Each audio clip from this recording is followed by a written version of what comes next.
Nizamabad municipal మేయర్గా పదవి బాధ్యతలు చేపట్టినటువంటి కూరగాయల ఉమారాణి గారు, డిప్యూటీ మేయర్ గారికి అభినందనలు.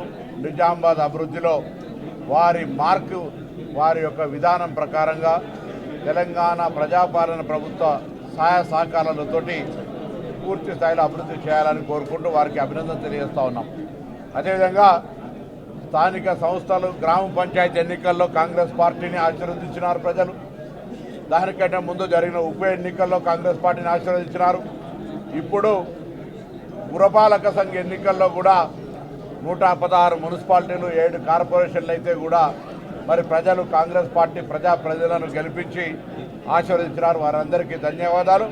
వారి ఆలోచనకు అనుగుణంగా గౌరవ ముఖ్యమంత్రి రేవంత్ రెడ్డి గారి నాయకత్వంలో మంత్రివర్గ సభ్యులందరూ కూడా కలిసి రాబోయే కాలంలో పురపాలక సంఘాల్లో ఉన్నటువంటి మౌలిక సదుపాయాలను, మిగతా అభివృద్ధి కార్యక్రమాలతో పాటుగా ఉపాధి పెరుగుతున్నటువంటి నగరాల యొక్క వ్యవస్థకు అనుగుణంగా మరి ఉపాధి అవకాశాలను మెరుగుపరుస్తూ అభివృద్ధిలోకి తీసుకుపోతామనేటువంటి మాట ఈ సందర్భంగా మనం చేస్తా ఉన్నాం. అదేవిధంగా ఇవాళ ఒక ప్రత్యేకమైనటువంటి దినం. 2014 తెలంగాణ బిల్లును రాజ్యసభలో ది బిల్ ఈజ్ పాస్డ్ అని ఆమోదించుకున్నటువంటి రోజు ఈరోజు చాలా సుదినం.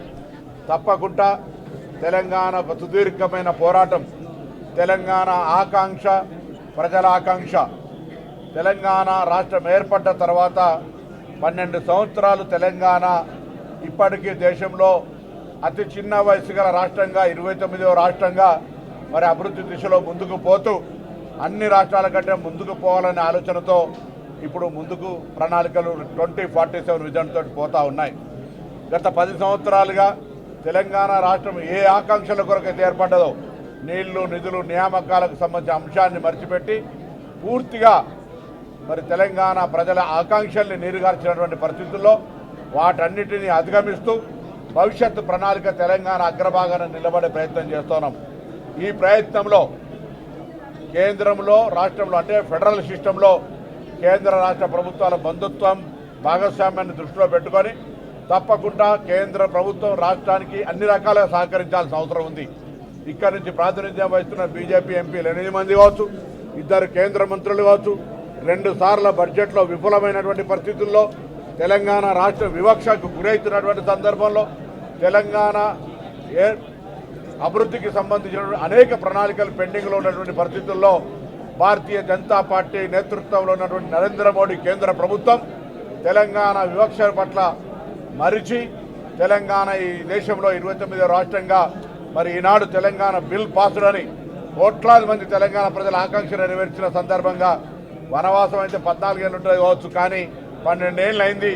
ఇప్పటికైనా బీజేపీ శీతకన్ను వదిలిపెట్టి తెలంగాణ ప్రజల అభివృద్ధిలో భాగస్వాములు కావాలని సందర్భంగా ఒక తెలంగాణ ఉద్యమకారుడిగా కోరుకుంటూ తెలంగాణ ప్రజలందరికీ, తెలంగాణ ప్రజల ఆకాంక్షకు అనుగుణంగా ఆనాడు సోనియా గాంధీ గారి నాయకత్వంలో మరి పార్లమెంటు సభ్యుడిగా తెలంగాణ కోసం నినదించినాం. సోనియా గాంధీ గారి నాయకత్వంలో మరి ఈరోజు తెలంగాణ సాధించుకున్నాం. తెలంగాణ తల్లిగా ఈ సందర్భంలో మరొక్కసారి సోనియా గాంధీ గారికి ధన్యవాదాలు. ఆనాడు అసూరు బాసిన వారందరికీ కూడా అమరవీరులకు జోహార్లు ఇస్తూ తెలంగాణ ఉద్యమకారులకు సంబంధించి కూడా ఇటీవల వారు ఒక విజ్ఞాపన ఇచ్చినారు. తప్పకుండా ఈ నెలలోనే ఒక విధి విధానాలతో ఒక సబ్ కమిటీ వేసి తెలంగాణ ఉద్యమకారులకు 250 గజాల స్థలం ఇవ్వడం కావచ్చు, ఇతరత్ర ఏ అంశాలైతే మ్యానుఫ్యాక్చర్లు పెట్టినామో ఉద్యమకారులకు సంబంధించిన అన్ని పూర్తి చేస్తామనేటువంటి మాట కూడా ఈ సందర్భంగా మనవి చేస్తూ ఈ అంశంపై ఎవరేం మాట్లాడాల్సిన అవసరం లేదు. తప్పకుండా మా బాధ్యత. పిసిసి అధ్యక్షుడు మహేష్ కుమార్ గౌడ్ గారు, నేను గౌరవ ముఖ్యమంత్రి గారితో మాట్లాడాం. త్వరలోనే కమిటీ వేసి తెలంగాణ ఉద్యమం కోసం జైల్లోకి వెళ్ళినటువంటి వాళ్ళు, కేసులు భరించినటువంటి వాళ్ళు, ప్రాణాలు అర్పించినటువంటి వాళ్ళు, ఇలా యాదగిరి సిరిపురం యాదగిరి గారి అమర దినం కూడా ఈరోజు. ఈ విధంగా ఇటువంటి పరిస్థితులలో వారికి తప్పకుండా మరి మేమందరూ కూడా నివాళులు అర్పిస్తూ తెలంగాణ ఉద్యమకారుల ఆకాంక్షకు అనుగుణంగా ఈ ప్రభుత్వ విధానంలో వారికి సరి అయినటువంటి ప్రాతినిధ్యాన్ని కలిగిస్తామనేటువంటి మాట కూడా ఈ సందర్భంగా మనం చేస్తాం. మంచి మెజార్టీతో ఎన్నికైనటువంటి కూరగాయల ఉమారాణి గారు ఇవాళ పదవీ బాధ్యతలు చేపట్టినటువంటి సందర్భంలో వారికి మనస్ఫూర్తిగా అభినందనలు. మేము చాలా సందర్భాల్లో చెప్తూ ఉంటాం, ఎన్నికల వరకే రాజకీయాలు, రాజకీయ పార్టీలని. ఎన్నికల తర్వాత మా మేయర్ గారికి నేను అదే సూచించడం జరిగింది. అన్ని వార్డులని సమూలంగా సముచితంగా అభివృద్ధి చేయాలని. ఆ దశగా మేయర్ ఉమారాణి గారు, డిప్యూటీ మేయర్ గారు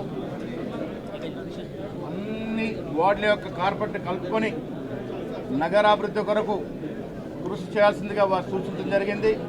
ముఖ్యమంత్రి రేవంత్ రెడ్డి గారు నిజామాబాద్ పట్టణం మీద ఒక ప్రత్యేక శ్రద్ధ పెట్టినారు కాబట్టి ప్రత్యేకమైన నిధులు ఇవ్వాలని వారు కోరడం జరిగింది. ఇక్కడ ఇన్ఛార్జిగా ఉన్నటువంటి ఉత్తమ్ కుమార్ రెడ్డి గారు ఆ ప్రత్యేక నిధులు తీసుకొచ్చే బాధ్యతను కూడా తీసుకున్నారు కాబట్టి నిజామాబాద్ అన్ని దశలుగా ముందుకు పోతానని ఆశిస్తూ ఉన్నాం.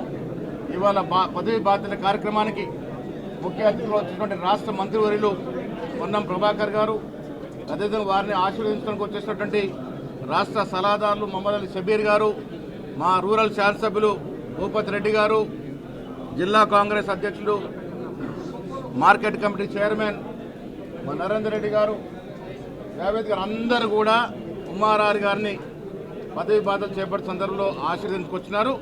వారికి మా మనస్ఫూర్తి అభినందనలు.